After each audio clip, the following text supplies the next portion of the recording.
USA versus Belgium is about to break the World Cup. Here's why. And Belgium, while they're not great, they're good enough to, I think, be a real challenge for the United States. Just days ago, this US team showed exactly what they're made of, going down to 10 men against Bosnia and Herzegovina and still delivering a professional, composed 2-0 victory to punch their ticket to the round of 16. Tillman! Kind of dictating the tempo with 10 players, and Tillman scores a great free kick, and there you go. And now I feel like our momentum and strength is even stronger, which is amazing. Now, they face the same Belgian side that shattered their dreams in Brazil 2014. We're in the round of 16 against Belgium. We get some redemption from 2014 when they knocked us out of that tournament 2-1 in extra time. 12 years ago, Tim Howard produced a record 16 saves, and America still went home heartbroken. Tonight, the Ghosts are back, but this isn't the same team. This US side isn't here for revenge. They're here to break the World Cup, and nobody is ready for what's coming. Let's get specific about what actually happened in 2014, because the US lost doesn't tell you anything. Belgium outplayed them for long stretches of that game, outshot them badly. The only reason it stayed close at all was Howard, standing on his head, making save after save, until extra time finally caught up with him. Yeah, he,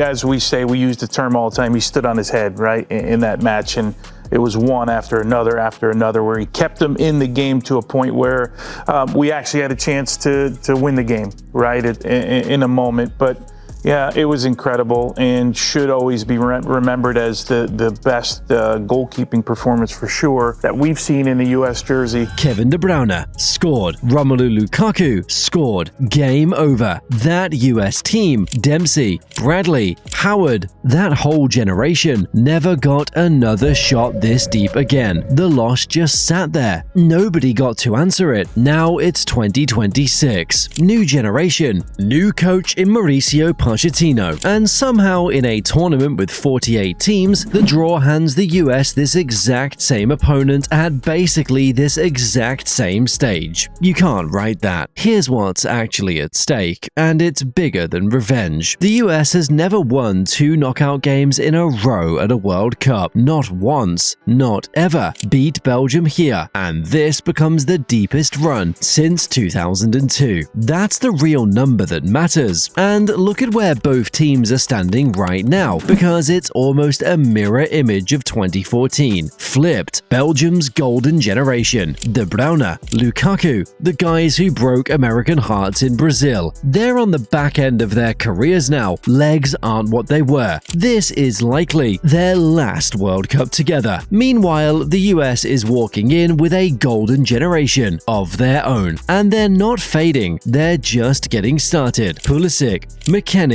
Adams, Tillman. These guys are entering their prime years, right as Belgium's core is leaving theirs. So that's the real question hanging over Seattle. Can this US team finally settle something that's been sitting unresolved for over a decade, and do it on their own turf, in front of their own fans? Is the most important game in modern history for the USA, because what it will do is, what Tim Howard's core group couldn't do is they couldn't beat Belgium.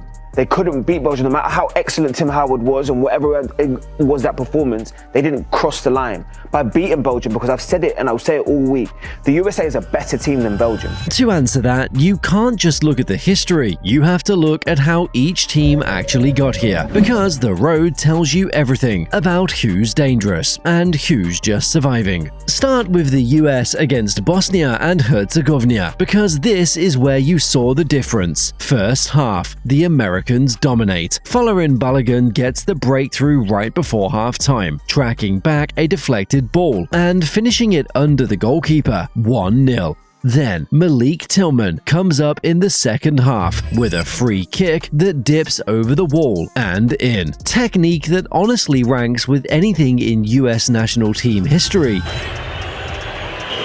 Tillman!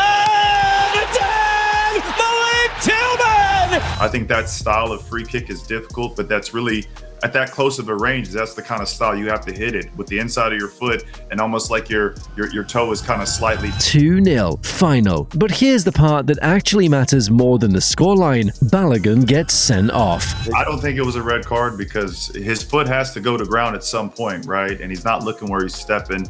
They had a good battle all game, him and the Bosnian player, and I just think was a little bit unlucky there. So in my opinion, I don't think it was a red, but in slow motion, anything always looks worse.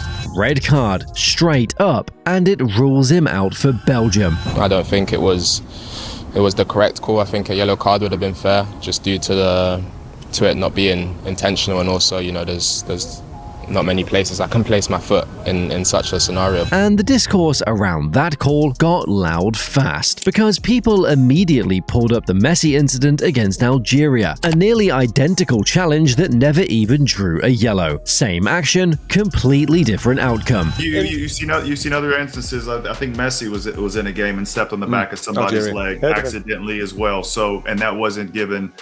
So I think it's kind of a similar situation. So in my opinion, I don't think it was a red card. That's a legitimate inconsistency argument, and pundits from Jurgen Klinsmann to the ESPN panel all said the same thing. If that's a red for Balogun, it has to be a red for Messi too. But the red card isn't actually the story here. The story is what the US did after it. They played over 30 minutes, a man down, against a Bosnian team that had nothing left to lose. And they didn't concede a single real chance. No panic, no collapse. It's something that looked completely different when they went down to 10 men than we've looked in the past, right? It's looked a little bit more like panic at times. Yesterday looked like it didn't bother them at all. That really excites me. Compare that to the last time this exact scenario happened. Copa America. Tim Weah gets a red card, and the US ends up bounced from the group stage as the first host nation ever to go out that early. This time, different result. They held the lead, saw out the game, and looked composed doing it. Now, flip over to Belgium's side of the bracket, because it's almost the opposite story. Belgium against Senegal. And for 85 minutes, Senegal is the better team by a mile, 2 goals up. Basically dead and buried for the Americans to think about anything else. Then, in the final 5 minutes, it falls apart. Lukaku comes off the bench and scores. Yuri Tielemans equalizes right after. And that goal only happens because the Senegalese goalkeeper completely misjudges a cross and gets nothing on it. 2-2. Extra time. And then, in the 125th minute, the latest goal in World Cup history, Belgium gets a penalty on a VAR review that's still being argued about, and Tielemans buries it. 3-2. Belgium through. In moments like that, where you have two teams battle till the end to go to the next round, I don't think that a referee has to come then into place to make that decision to give the clear win to Belgium. And it's a shame because one team's going home. Be honest about what that game actually was. That wasn't Belgium dominating their way to the next round. That was Senegal, handing it to them in the final minutes. Yuri Tielemans got named man of the match, and think about what that actually tells you. He's the one who scored the equalizer, and then buried the penalty that won it. Your midfielder is out here bailing out the whole team in stoppage time of extra time. That's not a team playing well. That's a team getting bailed out. And it's not just that one game. Across this entire tournament, Belgium has looked shaky for long stretches, sometimes 80, 90 minutes at a time. And the only moments they've looked dangerous is when Lukaku comes off the bench and changes the tempo. That's not a team in control of matches. That's a team waiting for something to happen. So walk into Seattle with that picture in mind. The US arrives battle-tested. They've already faced adversity this tournament and passed the test. The USA is a better team than Belgium. The eye test doesn't lie to you in what I've seen in this World Cup. They're playing better football, they have a better coach on the sideline, they're playing with more fluidity and more cohesion. Belgium arrives lucky just to still be breathing, propped up by one bad goalkeeping mistake and one contested penalty call. Belgium's a very good team who hasn't quite peaked. Maybe that last 10 minutes plus, being awarded that penalty was just what they needed. But I don't think it's a team you fear. That's the matchup underneath all the noise, and it sets up exactly why what happens next in Seattle means so much more than just one result. So, put the two teams side by side, then put them next to their 2014 versions, and the gap is obvious. That US midfield trio, McKennie, Adams, Tillman, they don't just occupy space, they control games. They win second balls, they dictate tempo, they cover for each other. The 2014 team never had that. That team survived on Howard and hope. This team dictates terms before the game even gets desperate. In case of emergency, we can play a back five. In case of an excellent winger, that's Jeremy Doku, yeah, we can play a back five, and you have two players to help.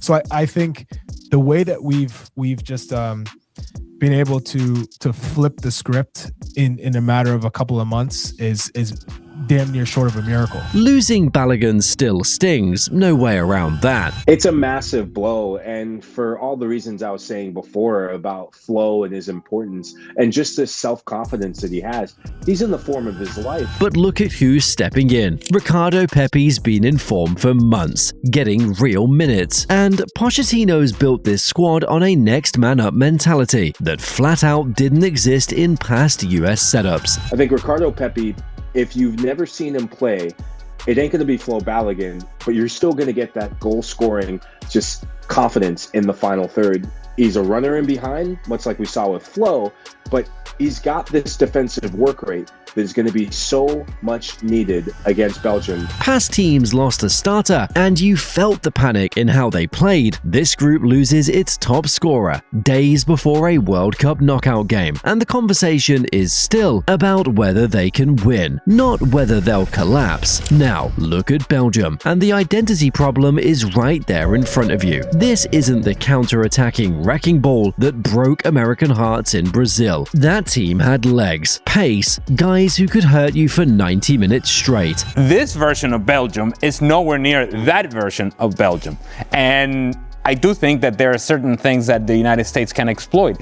And the pace with which the United States played their two initial games will affect Belgium. I don't think Belgium will like that at all. I don't think they will like the high press. I don't think they will like the counter press. I don't think that they're young enough through the midfield to keep up with that sort of energy and intensity. This version is an aging spine searching for magic in short bursts off the bench. Lukaku and Moreira show up for 15 minutes and suddenly there's a pulse. That's not control, that's hoping lightning strikes twice. Then there's Seattle itself, and you can't talk about this game without it. Home crowd like that isn't atmosphere, it's a weapon. Host nation advantage is real, and through this entire tournament, the US hasn't once failed the test of a big moment scaring them. They've had every chance to shrink, and they haven't taken it. That mentality shift is the whole story here. This group already walked through the fire against Bosnia, a man down, backs against the wall, and they didn't blink. Every US team before this one failed that exact test at some point. This one didn't. So close the loop on the real question. This was never just about revenge as a feeling, it's about whether the ceiling on this program has actually moved. Win this, and the US is back in the quarterfinals for the first time in 24 years. Back to where that 2002 team stood before everyone forgot how to get there again. Everything points towards opportunity here. But don't mistake opportunity for a guarantee. Belgium still has De Bruyne. Belgium still has Lukaku. Kevin De Bruyne can still make the play that nobody else on the pitch can make,